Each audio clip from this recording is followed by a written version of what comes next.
Hello friends, मैं विनोद कुमार यादव आपके अपने YouTube channel target with Vinod में आपका स्वागत है।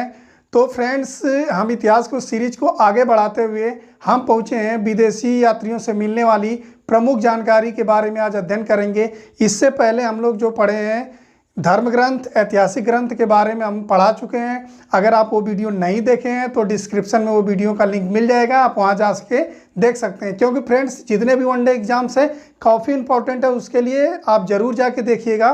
तो चला गवाए, हम वीडियो को स्टार्ट करते हैं। आइए हम देखते हैं विदेशी यात्रियों से मिलने वाली प्रमुख जानकारी के बारे में हम लोग अध्ययन करेंगे। तो ये 3 क्षेत्रों से मिलता है, यानी विदेशी यात्रियों के विवरण ये 3 क्षेत्रों से मिलता है। पहला जो है यूनान एवं रोमन के लेखक, जो दूसरा है चीनी यात्रियों के विवरण, और जो तीसरा है अरब यात्रियों के विवरण। इन तीनों क्षेत्रों का हम लोग एक एक करके इसका अध्ययन करेंगे। इससे रिलेटेड जितने भी क्वेश्चन बनेंगे उसका अध्ययन करेंगे। वैसे भी आप अगर क्वेश्चन को रिलेट करते हैं तो ज़्यादा क्वेश्चन आप कर पाएंगे। आइए सबसे पहले हम लोग देखते हैं यूनान एवं रोमन लेखक के बारे में हम लोग जानते हैं। तो यूनान के प्राचीन लेखकों में किसका नाम प्रसिद्ध है? तो 2 नाम प्रसिद्ध है। वो किसका है? टेशियस और हेरोडोटस। यानी यूनान के 2 ही नाम ज़्यादा प्रसिद्ध हैं, एक नाम है टेशियस और एक नाम है हेरोडोटस। अब आइए हम लोग टेशियस के बारे में देखते हैं। तो टेशियस ईरान का राजवैद्य था। टेशियस क्या था? ईरान का राजवैद्य था। इनके वर्णन में अधिकांशतः कल्पित कहानियाँ हैं जो पूर्णतः क्या है? अविश्वसनीय है। इसके बाद हेरोडोटस देखते हैं। हेरोडोटस को इतिहास का पिता कहा जाता है। इनकी पुस्तक है हिस्टोरिका, और ये हिस्टोरिका किस भाषा में लिखी गई है? तो आयोनिक भाषा में। बहुत इंपॉर्टेंट है, याद रखना किस भाषा में लिखी गई है? आयोनिक भाषा में, जिसमें भारत व फारस के बीच संबंधों का वर्णन है। ये जो पुस्तक लिखी गई थी हिस्टोरिका 5वीं सदी ईसा पूर्व में ये लिखे थे। हेरोडोटस ने लिखा था 5वीं ईसा सदी पूर्व में। किस लिखा था? कौन? हिस्टोरिका। इसमें किसका वर्णन है? भारत और फारस के बीच में। फारस क्या है? वर्तमान में ईरान। अब आगे देखते हैं सिकंदर के साथ आने वाले लेखक। बहुत इंपॉर्टेंट है फ्रेंड्स, इसको ध्यान में रखना कि सिकंदर के साथ आने वाले जो लेखक थे वो कौन कौन थे? तो निरियाकस था, आनेसिक्रिटस और अरिस्टोबुलस। ये तीनों आते हैं। ये सिकंदर के साथ आने वाले ये 3 लेखक थे, निरियाकस, आनेसिक्रिटस और अरिस्टोबुलस। क्योंकि क्वेश्चन पूछा जाता है, ऑप्शनल क्वेश्चन पूछा जाता है कि सिकंदर के साथ आने वाले जो लेखक थे वो कौन कौन है, तो ऑप्शन में यही दे देगा, निरियाकस, आनेसिक्रिटस, अरिस्टोबुलस। तो आपको याद रहेगा तो आप क्वेश्चन आसानी से कर पाएंगे। आगे देखते हैं इंडिका की रचना किसने की थी?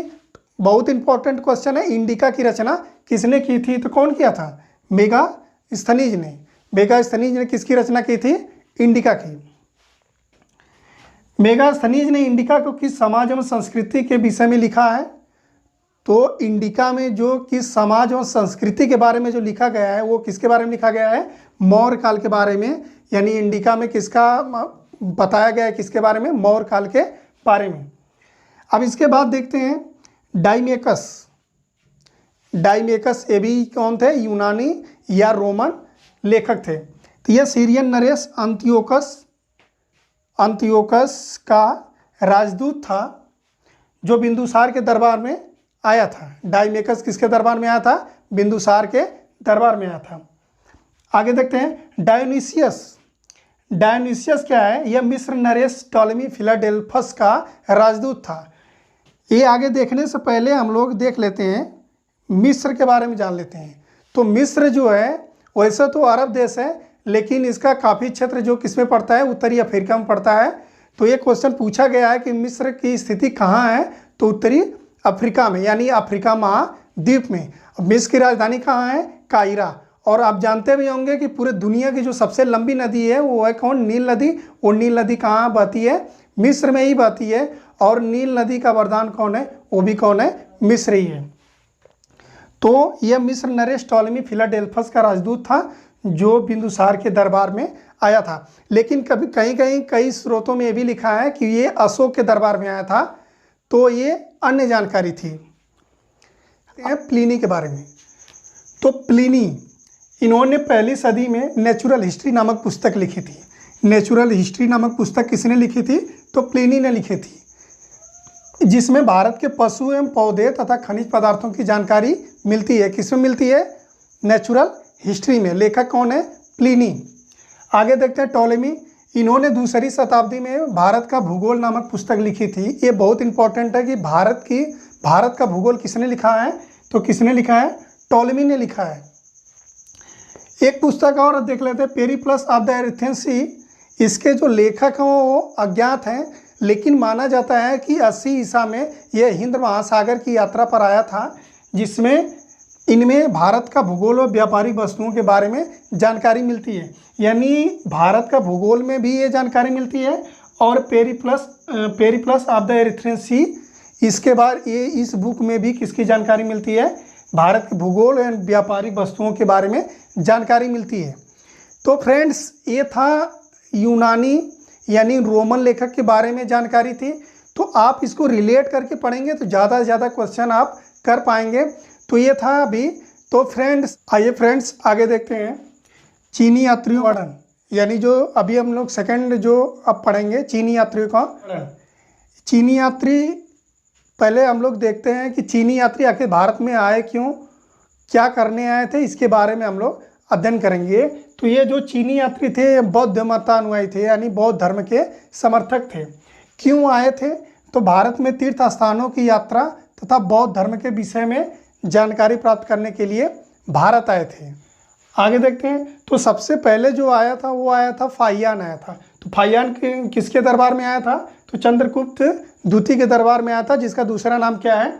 विक्रमादित्य। तो यह चंद्रगुप्त द्वितीय यानी विक्रमादित्य के शासनकाल में भारत आया था। इसने भारतीय समाज की यहाँ की संस्कृति एवं आर्थिक स्थिति पर क्या किया था? प्रकाश डाला था। ये फाहियान जो था चंद्रगुप्त द्वितीय के शासनकाल में आया था। क्यों आया था? कि ये तो बौद्ध धर्म के अनुयायी थे ये सब, और आए बौद्ध धर्म की जानकारी लेने के लिए कहाँ आए थे? भारत में आए थे। इसके बाद ह्वेनसांग 7वीं सदी में हर्षवर्धन के शासनकाल में आया था। इसकी रचना सीयू की है। हर्षवर्धन के शासनकाल में कौन आया था? तो ह्वेनसांग आया था। इनकी जो यात्रा का वृत्तांत है उसका नाम क्या है? सीयू की, जिसमें 138 देशों का विवरण मिलता है, लेकिन हर्षकालीन समाज एवं संस्कृति के बारे में भी इनका वर्णन मिलता है।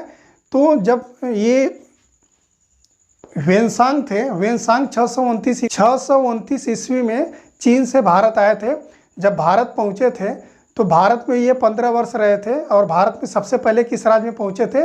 तो कपिसा नामक राज्य में पहुँचे थे। ये नालंदा विश्वविद्यालय में अध्ययन करने के लिए आए थे, क्योंकि जब ये नालंदा विश्वविद्यालय में अध्ययन कर रहे थे तो उस टाइम वहाँ के जो कुलपति थे आचार्य शीलभद्र थे। तो इनसे क्वेश्चन काफ़ी इंपॉर्टेंट होता है और पूछता भी है, किसी न किसी एग्जाम में जरूर पूछता है, तो ध्यान रखना। अब आता है एक है स्टिंग। यह 7वीं सदी के अंत में भारत आया था।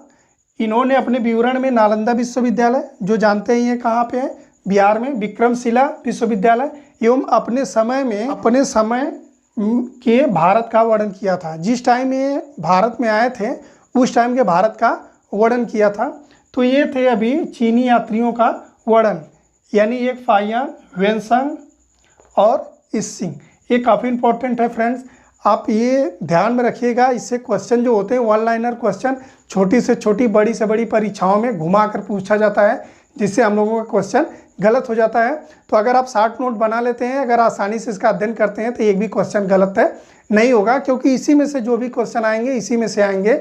एक भी क्वेश्चन इधर उधर नहीं आएगा, जितना भी क्वेश्चन आएगा इसी में से आएगा। भले वो क्वेश्चन इधर उधर करके घुमा दे, लेकिन क्वेश्चन इसी में से आएगा।